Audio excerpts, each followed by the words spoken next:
Welcome in. This is your Jock Market Power Hour for this week's RSM Classic. I'm Rick Gaiman, that right there. Joe Idoni. Joe, it's another Wednesday, and we are Power Houring it up.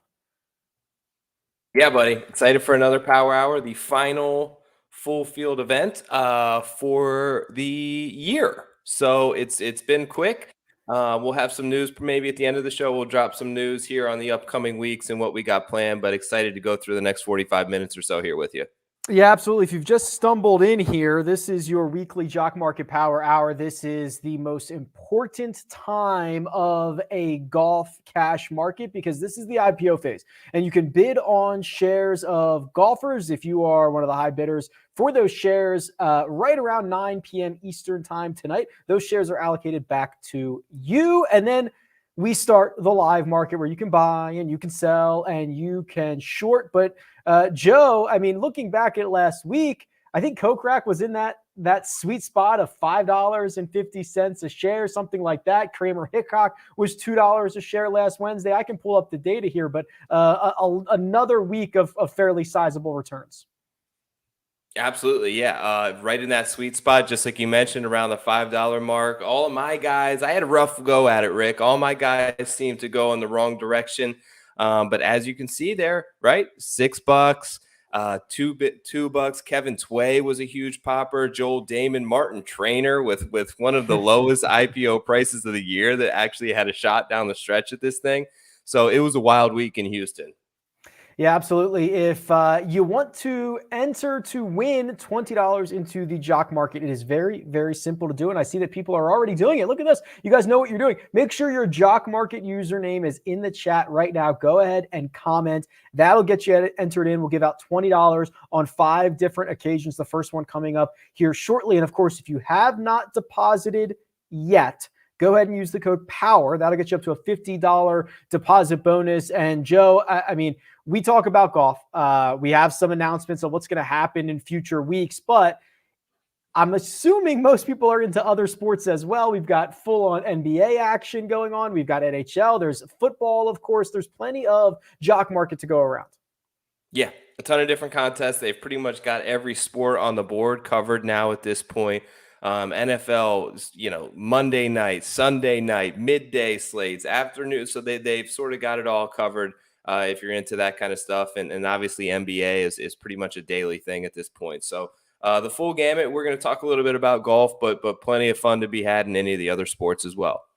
Yeah, absolutely. And one of the things that we like to do before I show you the big board, before I unveil the big board for the RSM, we're going to do our market movers. That's where Joe and I go on the record. We find a guy in each one of the tiers or the tiers that we think are going to end that way this evening. And we will talk about some guys that are already on our favorites list that are probably going to make it into our portfolios this evening. But Joe, this is a little bit of a different event, and I've already gotten a lot of questions about it this week because the RSM Classic features not one, but 2 different courses, the Seaside course and the Plantation course. Now, we know the Plantation course is the easier course. Is there strategy to be deployed in the Jock Market, knowing that one of the courses should, in theory, be a few shots easier? I think there can be. Now it's tricky because last year, I believe, if I'm correct, that we kind of saw this sort of reversal flip. But obviously, the Plantation course with the additional 2 par 5s creates those extra scoring opportunities for these players. Theoretically, could play easier. So definitely with something like Jock Market, where everything is fluid, right? Once the event starts, you could find yourself with opportunities to either buy or sell based on, what they have in front of them. How do you think about playing it in a week like this? Well, I think there's a couple things you could do, especially now with shorting. So you could, in theory, and you can, and the good thing is you can wait and see how it's going in the morning. And there's also not going to be waves, I don't think. So basically, because they're on 2 courses, everybody's going to go out early. So there's just going to be like one morning wave for Thursday and Friday because they're going to be playing on 2 different courses.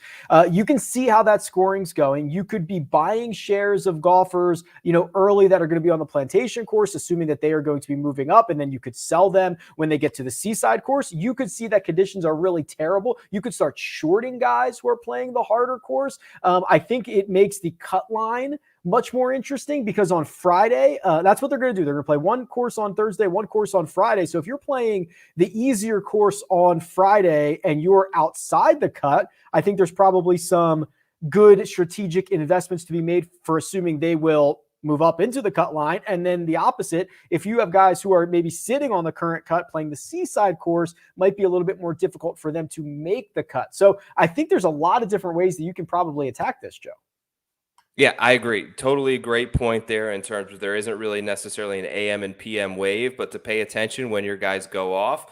Shorting totally brings in another element to this that I didn't mention before. So, yeah, a ton of different ways to play this and just kind of monitoring the cut line and how each course is playing.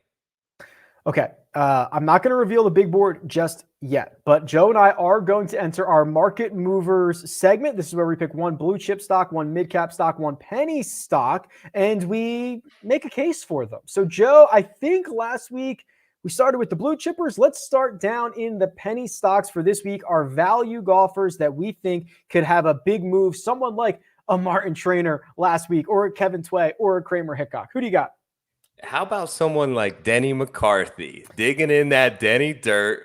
My boy, back-to-back top 15s. He's playing well. I always like Denny on these sort of shorter courses where hitting a fairway is not necessarily, it is at a premium, but I think some of that is just because it's relatively easy to hit the fairway out here. It's not very long. They're wider than normal. You're on the coast, and putting is at a premium.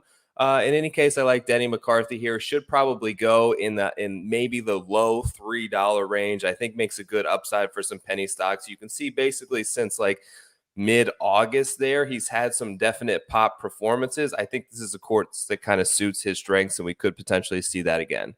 Yeah, Denny's kind of streaky, and you can kind of see it in his results a little bit, right? He's got a couple of events in a row where he pops, then he struggles for a handful, then he gets hot again here from March to May, and then he struggles again. And I think he's in one of those good runs, Joe. So I'm certainly with you on Denny McCarthy. I'm continuing on a similar path. Guys that I liked last week that I like again this week. How about for a long shot, Adam Long? He is just continually piling up either missed cuts or top 30s. And we are in that time of year, Joe, where accuracy tends to reign supreme over distance. Here's Adam Long's profile page. You can see he's been a winner in 3 straight. He's been a winner in 4 of his last 5.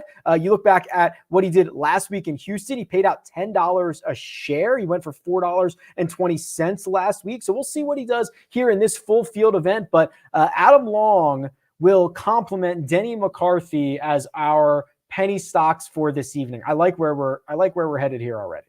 Let's go. Mid caps. This is the middle of the board, which I'm notoriously horrible at trying to figure out who's going to finish in the middle of the board. They either go for way too much or way too little, but I'll try again, Joe. But you first, please. I'm going to take Joel Damon. Great Sunday round last week to sort of really get things turned around. He tends to be a streaky player with the irons. I'm hoping some of that carries over. I'm a sucker for a guy off of a good Sunday round sort of the week before, but obviously vaulted himself up the leaderboard there.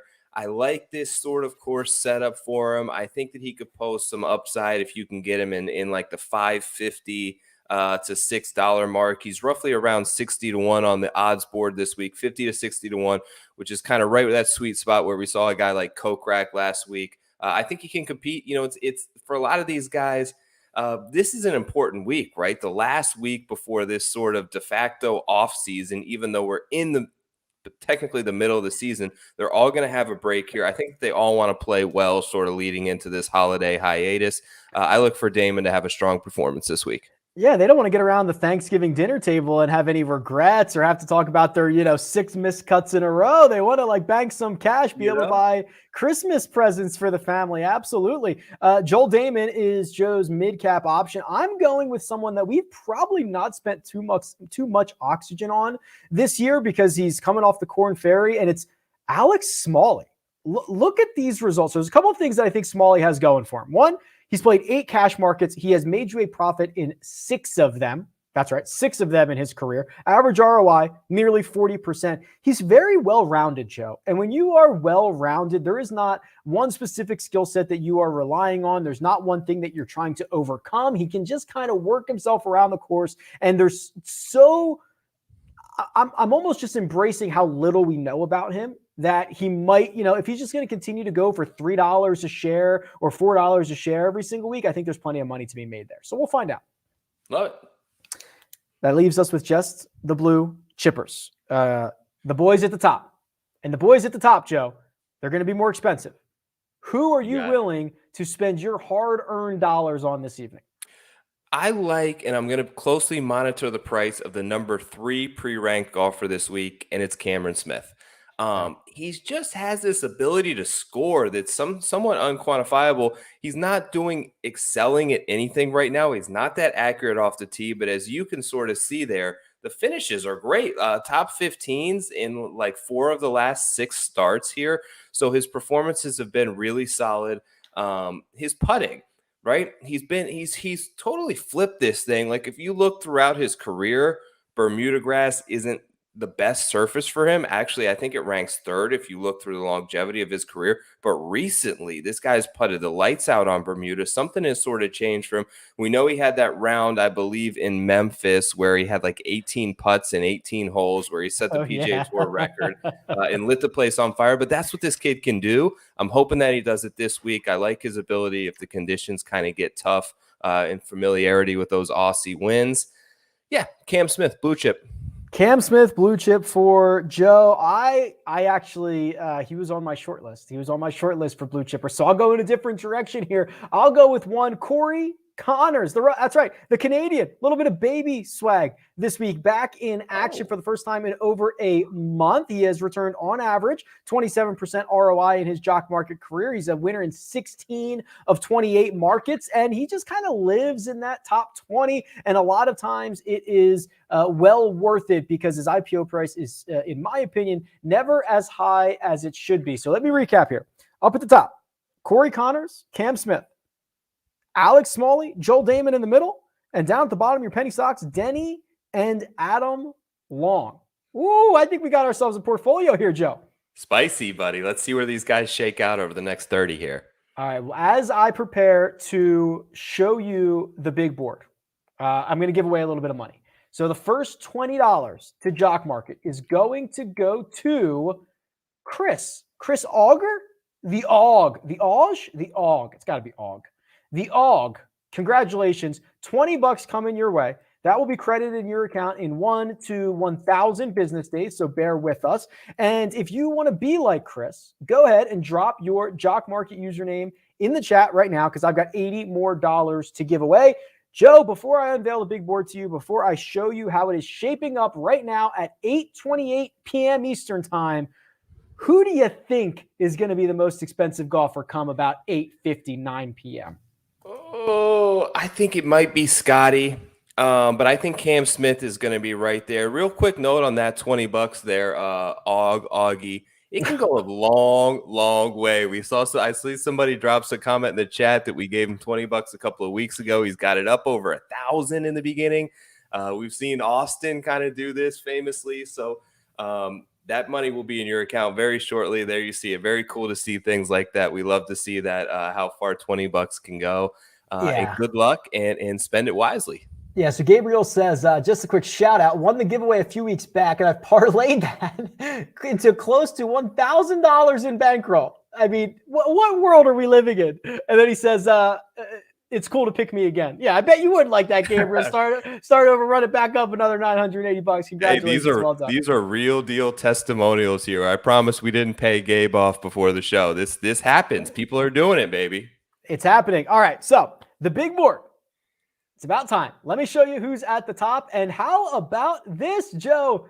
2 Canadians. The Canadian takeover. Cory Connors, $7.05 a share. If you are new and you are buying shares of Cory Connors at $7.05, you're essentially asking him to finish inside the top 20. Seemingly that price is going to go up. But Mac Hughes, out of the gate like a banshee, Joe. $5.55 at the moment. He's obviously won here before, and early sentiment very, very strong on the Canadian contingent.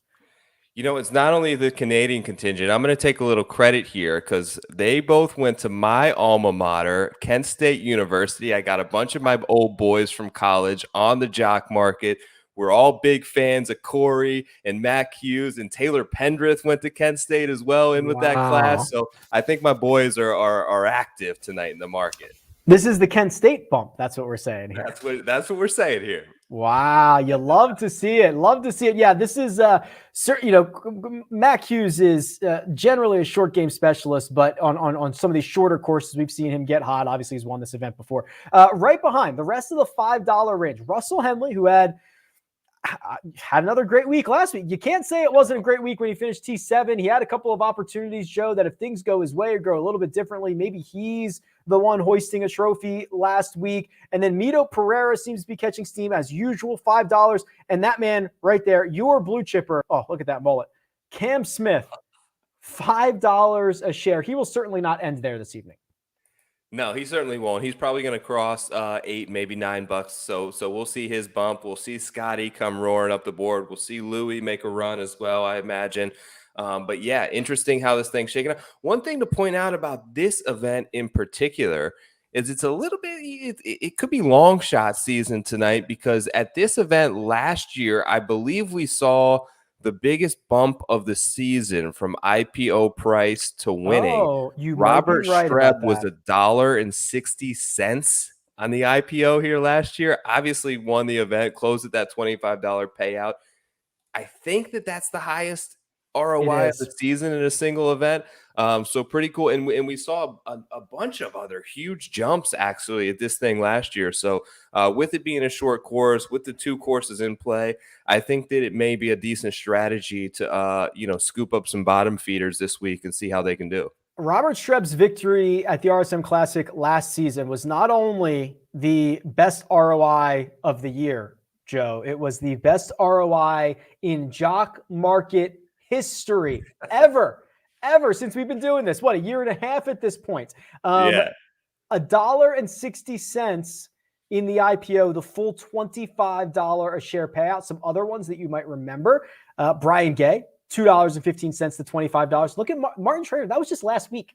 $1.21 to $14, over 1,000% ROI. So they are out there, and this might be, to your point, you're saying this might be an event kind of with the you can get some variable wins off the coast. You have the two course thing. It's kind of weird. This type of event might breed some longer shot winners.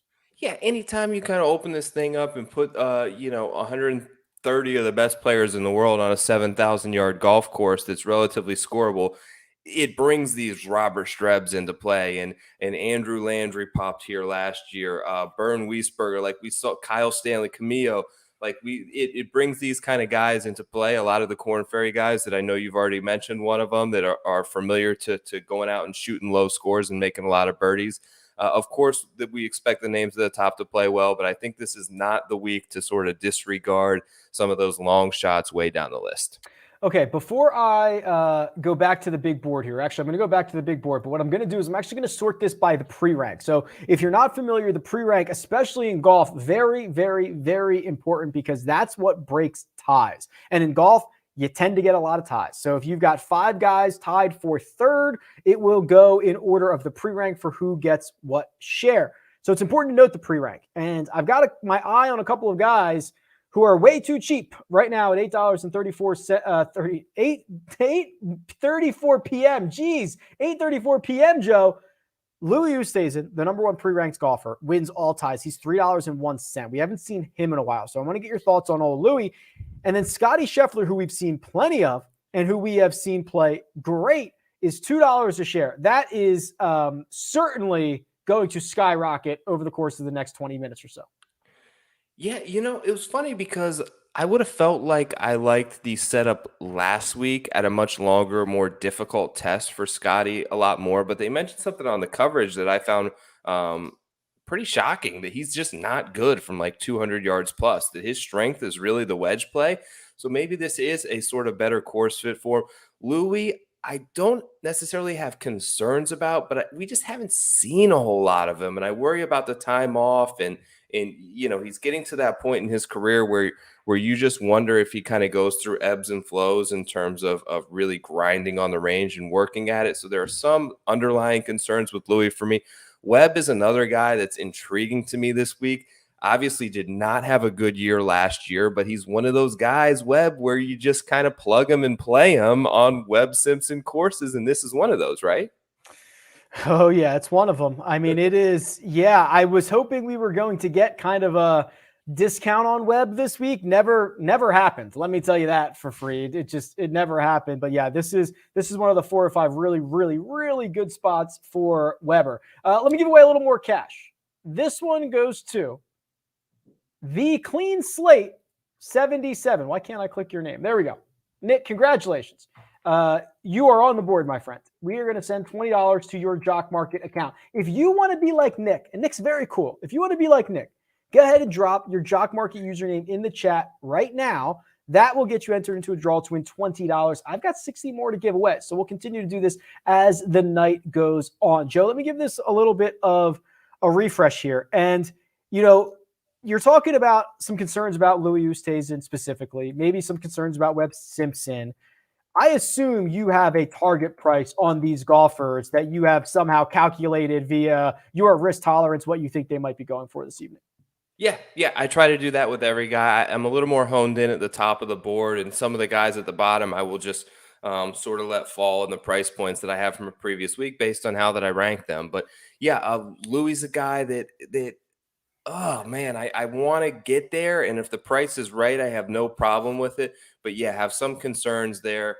Cameron Smith is the top guy on the board for me, followed by Scheffler. So those two guys are 1 and 2, just because I like the fact that I've seen them more. Right, they got a lot more rounds under their belt, particularly here in the swing season, and the form to sort of back it up. Plus, I think this could be a good fit for both of them, even though they don't have strong course history ties specifically to Sea Island.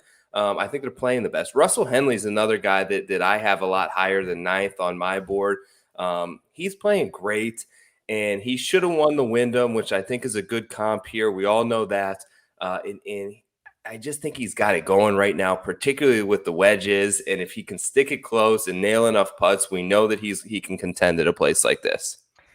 Let's go back over to the big board, and there we go. Now we're starting to see some movement. Scotty Scheffler now $6, right behind Cory Connors. Louis Oosthuizen $6. Here they come. Mac Hughes still hanging tough, $5.99. We'll see how long that can sustain itself. And Webb Simpson did get a bump as well, $5.01. Let's go a little bit further, see if we can find some value for the people at home. This $4 range, this is where they start to stack up this time of day. $4.77 for Adam Long. Talked about him already. Kevin Kisner, $4.67. This is your classic recent form versus course history, Joe. What side do you fall on it tonight for Kiz? I'm always more on the course history side. Typically, I worry that the public sentiment on Kisner this week, because they did throw out a pretty attractive betting number on him that I wasn't necessarily expecting to see. I think a lot of people bet him this week, which typically leads to a lot of people playing him in DFS and a lot of people buying up shares of him on the Jock market. So it's all going to come down to kind of where he, where the price point is at as this IPO closes. As I move a little bit further down the board and I just kind of open up this range to you here, Joe, is there anyone who stands out? Harris English, I think his pedigree is much better than the guys that he has priced around. However, we've seen him miss a cut and WD in his 2 starts this season. If it's not Harris English, kind of who is it in this range that has your attention?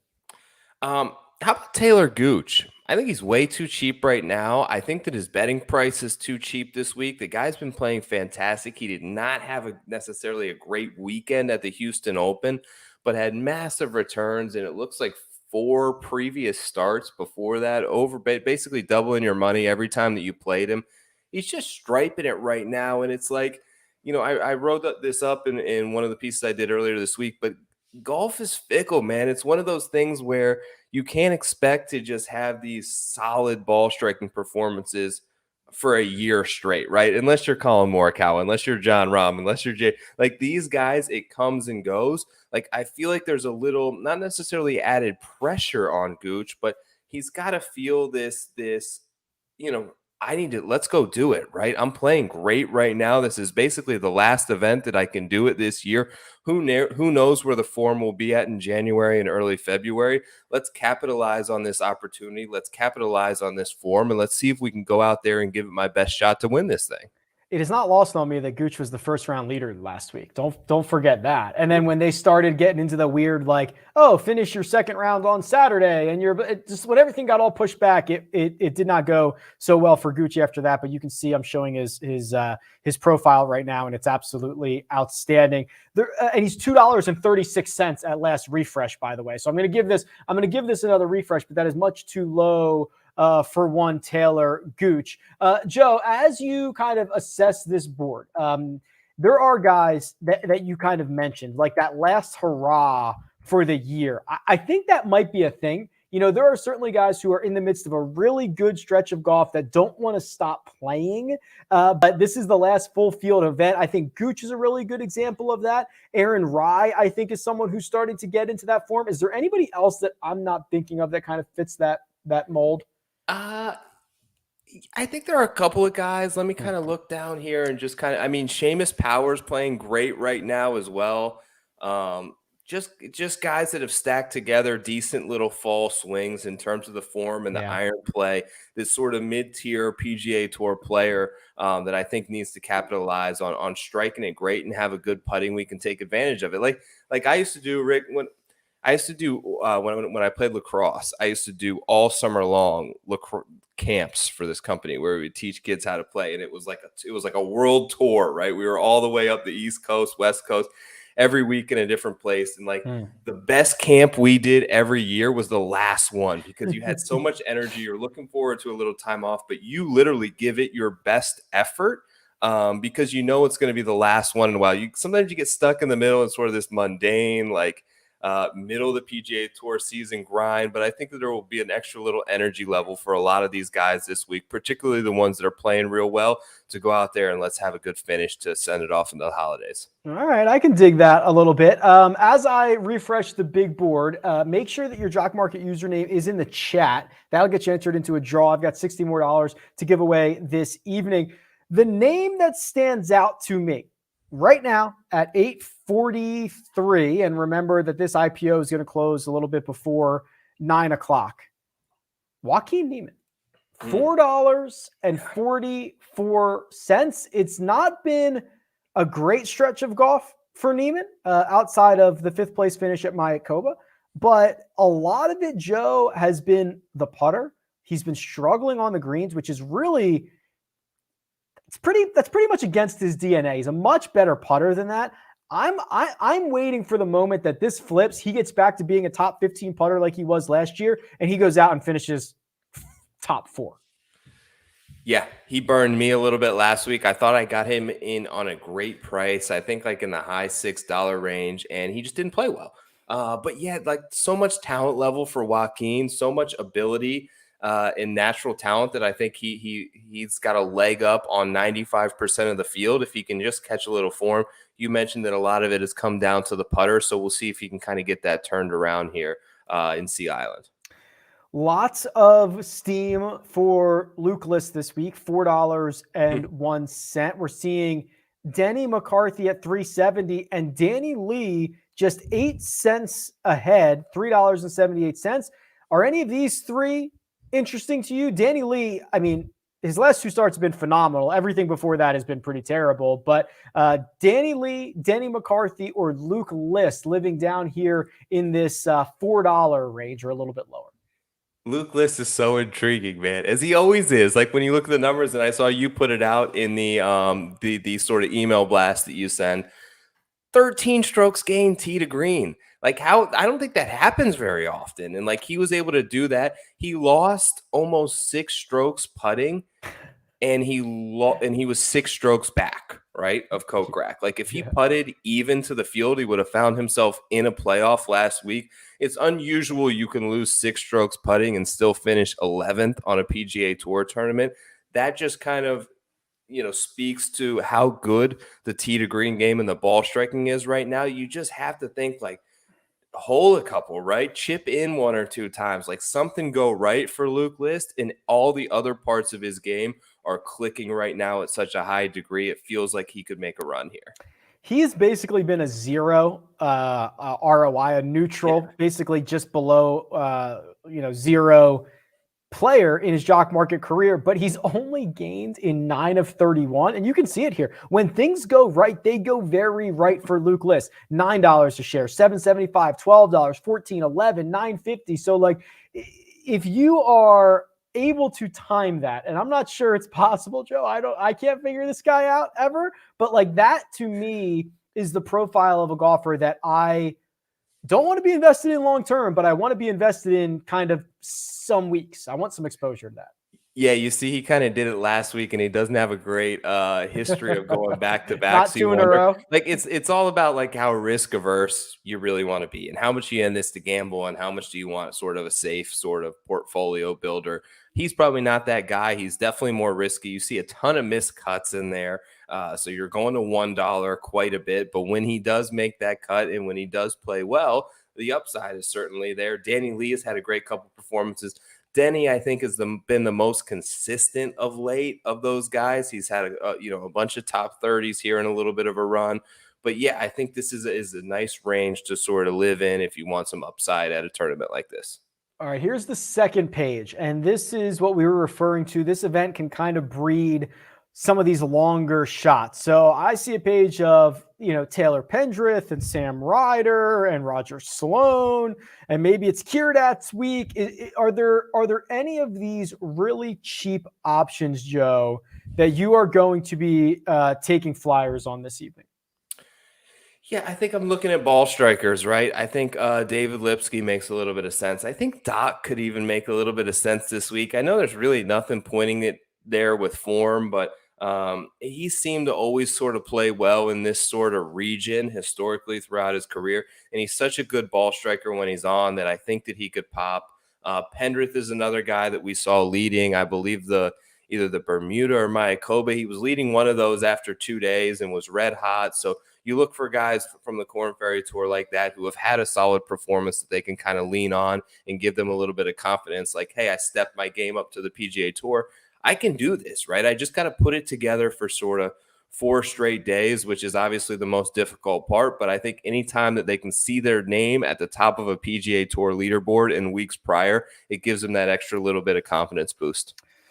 It is 8:48 p.m. Eastern time by my clock. So we are about 10 minutes out from this IPO closing. So make sure you get your bids in. Make sure that you've got all your things taken care of. Your notifications are turned on. I'm going to give away the next $20 here in just one moment, but I got to get Joe's opinion on this guy. Here's a guy I never get right, Joe. And the reason I bring him up is because I've sorted this by pre-rank to see what the biggest kind of differentials are. And you're seeing a 5th pre-ranked Adam Scott at 434. You're seeing a 6th ranked Harris English at 499. But Justin Rose, the 10th pre-ranked golfer, $3.72. I get him consistently wrong. What is the current state of Justin Rose? I think the current state is the unknown, right? It's you just don't know, and that's where the sort of the risk is. Now, I'll be honest with you, I've got a target price point here of $615 on Justin Rose that I think is a fair price, which is a little bit under the fair value there by 30 cents or so, which would make $372 certainly an attractive buy if it continues to stay at that down the stretch here. All right, we'll keep an eye on that, and I will also give away $20 more here, and this one goes to Sheerdog. Congratulations, Sheerdog. $20 coming in your direction. If you want to be like Sheerdog, go ahead and drop your Jock Market username in the chat right now. Also, if you haven't deposited yet, use the code POWER. That will get you a $50 up to $50 deposit bonus. Don't forget to do that. I'll put the banner up so you can see it. There we go. And I'll give our big board one refresh here, Joe, and we'll see what the top of this board looks like. Because I imagine this is the time of evening that it's going to start taking shape, and it is. At the top of the board, Cam Smith. That is your blue chipper. He is $7.53. That means if he goes for $7.53, he needs to finish 19th or better. Cory Connors right behind, $7.06. No surprise there. Scotty Scheffler, Webb Simpson, Louis Oosthuizen, Russell Henley, rounding out the golfers above $6. I have to tell you, I've been warming pretty heavily on Max Homa the last day or so. I just think that he is, literally two starts removed from a victory. I think that it all relies on the putter, but when he finally putts well, he finds success. Currently $5 a share, so we'll keep a close eye on that. But is there anything surprising on this board at the moment, Joe? Is this lining up with what the outright odds might be? I think it's pretty close. I think Gooch is still a little bit too cheap for me at this point in time.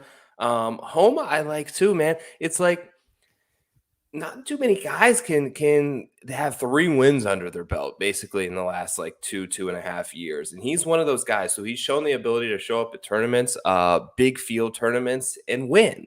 Which you love that sort of upside. He's had great finishes in other big tournaments. You look at the Memorial, you look at the Valspar there.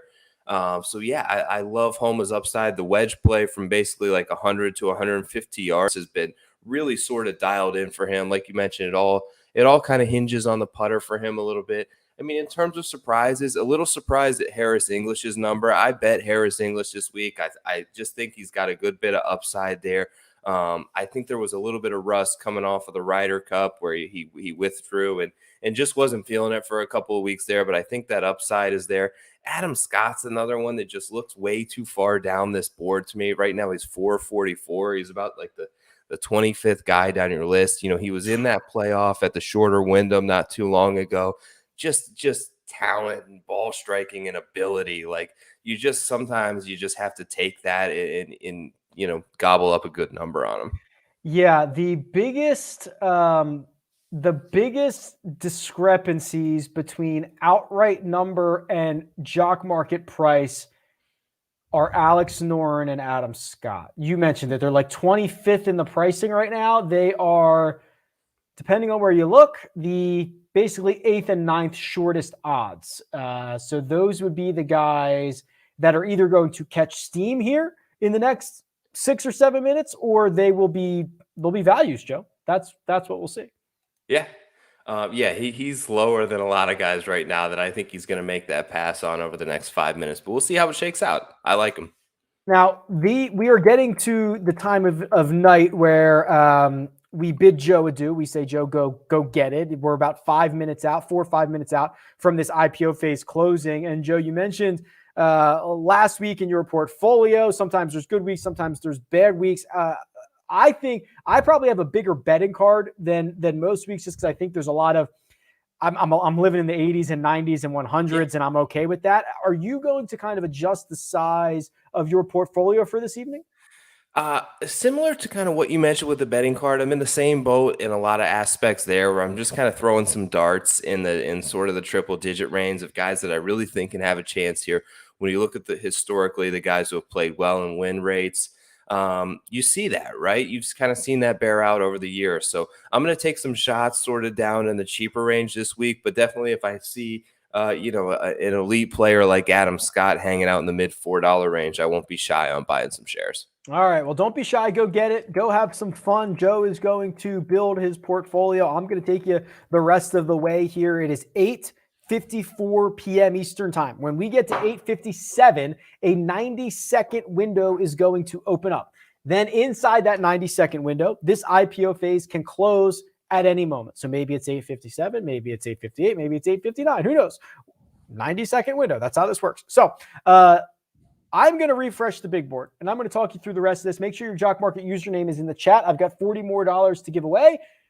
And here's the big board. Cam Smith holding strong. The third-ranked Cam Smith, $7.88. If you are a buyer at that price, you are asking Cam Smith to finish 18th or better. That is something he has done in 3 consecutive events. He has done that in 5 of his last 6. So far, so good for Cam Smith. Cory Connors, seemingly the flavor of the week, $7.06. He's probably the most overpriced golfer if you're looking at his price in the market right now versus his outright. But I got to tell you, I'm a pretty big believer in Cory Connors this week, so I don't mind it one single bit. $7.05 for Scotty Scheffler, who is fairly easily the hottest player in the field, a fourth place finish at Mayakoba and a runner-up finish last week in Houston, $7.05 a share. You're asking Scotty to finish 22nd or better. The only time he has played this event, T5 2 years ago.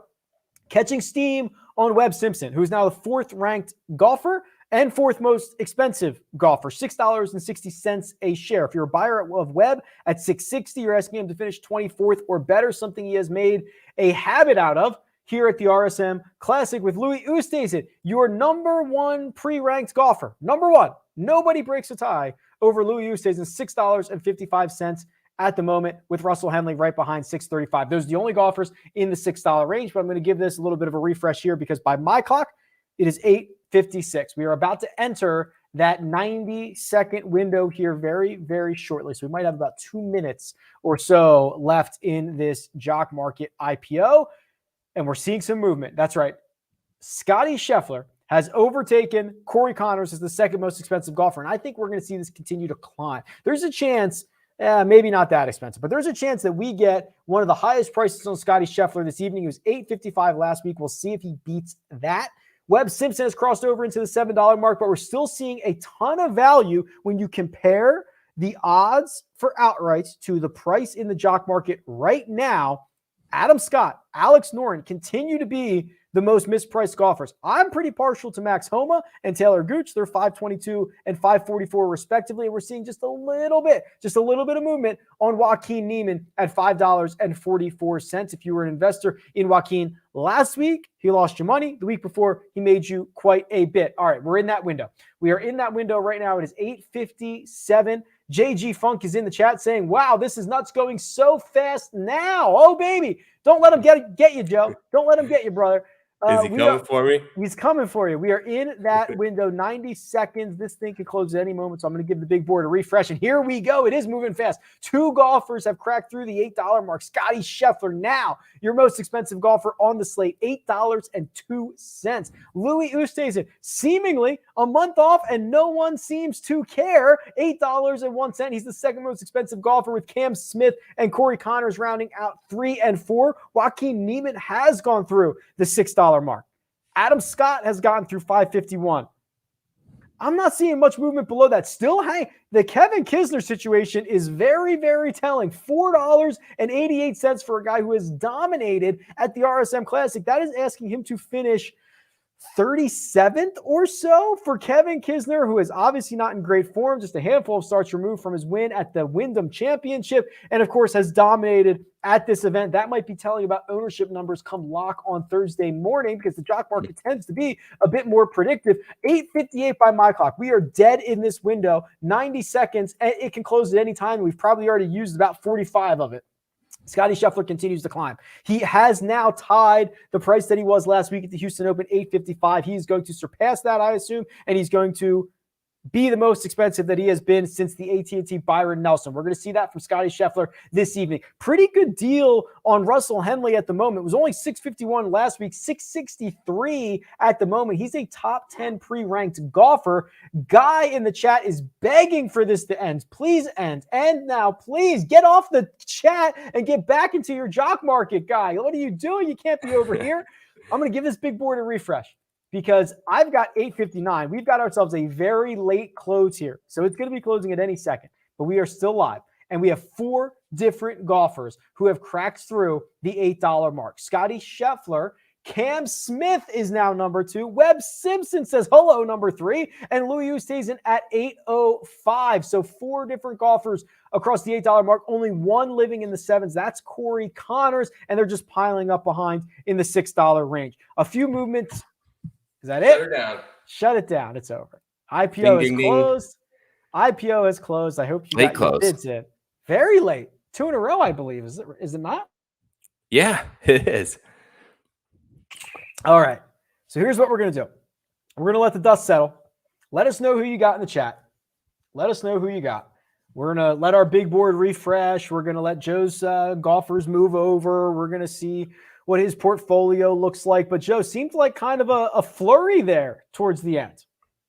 Yeah, a lot of action. I was losing guys as I'm sort of scrolling through the players board.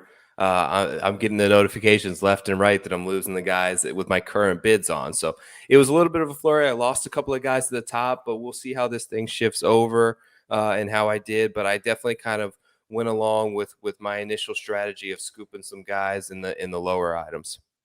All right, let me take care of a little bit of housekeeping. So Austin says pretty solid market. JG Funk says it was panic mode. Guy or Guy, I'm not sure if you're maybe French Canadian, says he ended up with 56 golfers, and we might be blessed with the presence of the very one and only HV3 tracker. How about that, Joe? We've made there it, my friend. I don't know if this is actually. I mean, there might be someone claiming to be the HV3 tracker, but welcome. Love a good tracker account. Love a good tracker account. Okay, here's what I'm going to do. I'm going to give away $20, and I'm going to do it right now. And it's going to go to Billy Riggs. Congratulations, you're on the board. $20 coming your way. I've got 20 more to give away. The last 20 we'll do before we get out of here. Make sure your Jock Market username is in the chat. Joe, your time to shine, my brother. Who'd you end up with? All right. Pretty much whiffed on the top. Got outbid at the last minute on Adam Scott and Neiman. They both shot up at the end. So my highest price guy that I paid was $4.01 for Luke List. Wow. And I'm kind of just sticking to what we said with that strategy of going with lower guys. So I went with my penny stock in Denny, got some shares of Denny, and then I just got sort of a handful. I got 5 guys here that I'm just kind of hoping one of them can pop and make a top 20. Let me know what you think of this crew here. Okay. Armour. Ooh. Sloan. Oh, I like that. Lebiota. Davis Thompson was 235, who I kind of like here. And I went with your boy. I know nothing about this guy, but I've heard you mention him multiple times. Oh, God. How about your guy, Paul Barjon? Oh, let's go, Paul Barjon. Is it Barjon? I think it's Barjon. Hey, listen, when Rick Run Good brings up a name, you just blindly buy him. Oh, boy. Yeah, listen, he played well enough last week. He missed the cut on the number. That was his first missed cut of the year, I think. Yeah. Okay, so for Joe, Luke List, Denny McCarthy, Ryan Armour, Roger Sloan, Hank Lebiota, Davis Thompson, Paul Barjon rounds out his portfolio. And I like that, man. I really think if we ran this 1,000 times over and over and over again, you living in like the sub $5 range is probably a very good place to be.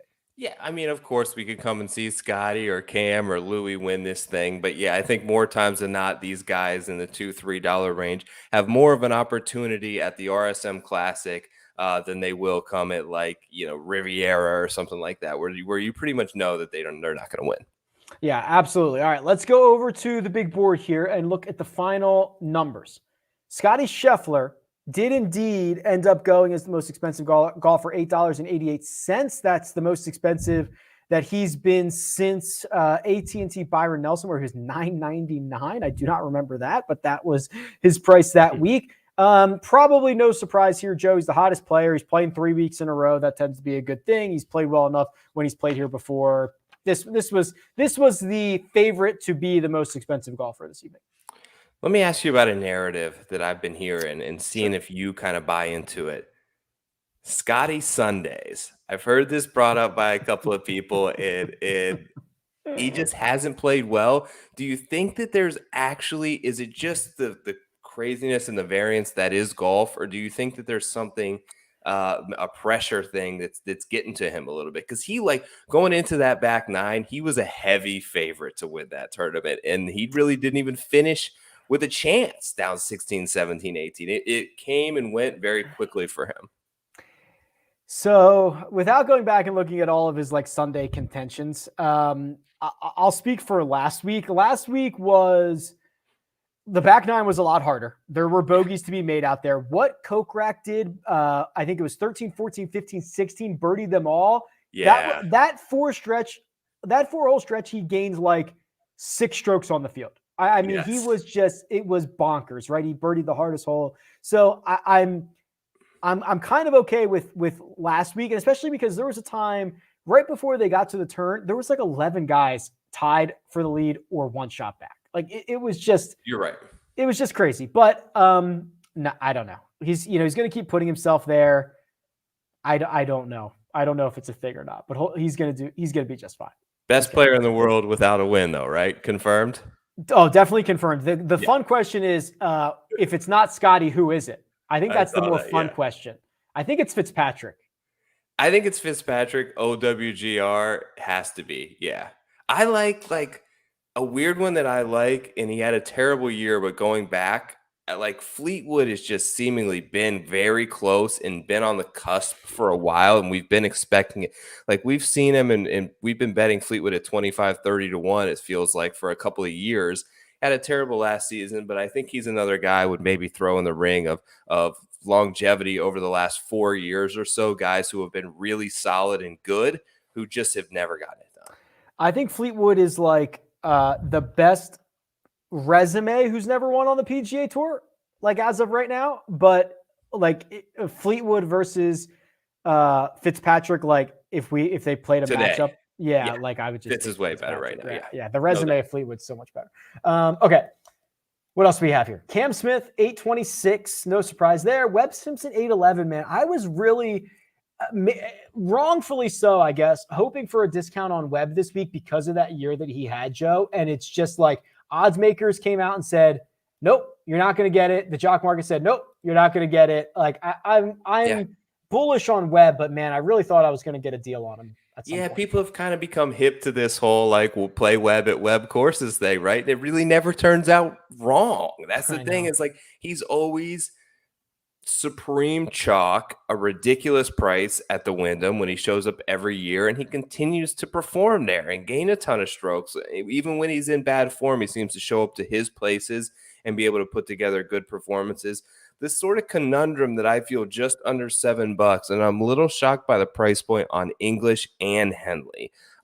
English, I think, is just so much upside and had the best year of his career, right? From basically January to where we are now in 2021. Weak finish down the stretch. Henley's kind of the opposite, where things started off really poorly and he gained a ton on the field as of late. I think both of them hold a good bit of upside at that price point there. I feel like is a pretty attractive number on each. Yeah, hard to argue with that. I think the biggest discrepancy between odds and jock market price is Alex Noren, 522, right? I mean, he's let's see, 1, 2, 3, 4, 5, 6, 7. He's like the 8th shortest odds. He's 30 to 1, right? Most places, and he's like the 15th most expensive golfer here. So that one feels like the built-in value, would it not be? Yeah. Oh man, Adam Scott went for 601. I had $6, so I missed it by a penny. Whoever got the Adam Scott shares, they got me good there. But I think Alex Noren, you're right, makes the most sense in comparison to the odds board. You got snaked over a penny. They got you. Let's see. Anything else stand out here? I mean, Justin Rose went for 444. I don't know. Yeah. People just don't know what to do with the guy. I don't either. I don't blame him. I know, he's just one of those names right now. And even I said I had a much higher price point, and I still missed it because you just seem to just swipe right by him at this point, whether he's on the odds boards or whatever format he's in. He's just hard to play right now. But yeah, I think that, him going for the same, gosh, Brendan Grace too, way down there at $4 seems like a pretty good one. I mean, these guys going under some of the guys like Matt Wallace that we saw go for $5, and even Damon, who I said that I like. I think both of these guys are better players than long term, and I think possess a little bit more upside. Our market movers. So we talked about Cam Smith. He was your blue chip, 826. Joel Damon was your mid cap. He went for, I just saw him, 588. And Denny McCarthy, your penny stock. Yeah, he crossed right over $4. I think I got him $4. Oh, I like that a lot. $4 a share. Okay, how about your penny and Adam Long at $477? That's a pretty big price for him. It is a pretty big price. That's it's got to be the most expensive he's ever been. It is. Yeah. No, he was $475 at the American Express and at Mayakoba last year. Yeah. But this is basically, $477. That's the most expensive he's ever been. Alex Smalley, I think my mid cap went for less than my penny stock did. He did. Right, He did. Look at this guy. My guy looks like he's 12 years old. And Cory Connors, my blue chipper, $758. Yeah, Sheerdog says Connors is up there too in terms of like it got to be has his name in the ring in terms of best players right now who don't have a victory, right? No, he won Valero a couple years He ago. won Valero. You're right. That's my bad. Yeah. You want to talk about next week and what our plans are here moving forward? Sure. Yeah. So next week do we know what our plans are moving forward? Yeah, I think so. So we're going to run a show next week where we're going to do a very special interview, try to get some insight on strategy. I don't know. Are we okay to sort of talk about who we're having on? I'm sure it's fine. I'm generally the guy who like will not say it until it airs, just in case something schedules go wrong. We'll surprise them next week. Yeah, but I'm sure it'll be fine. I'm sure it'll work out. We're going to bring on somebody, be able to talk strategy, be able to talk experience.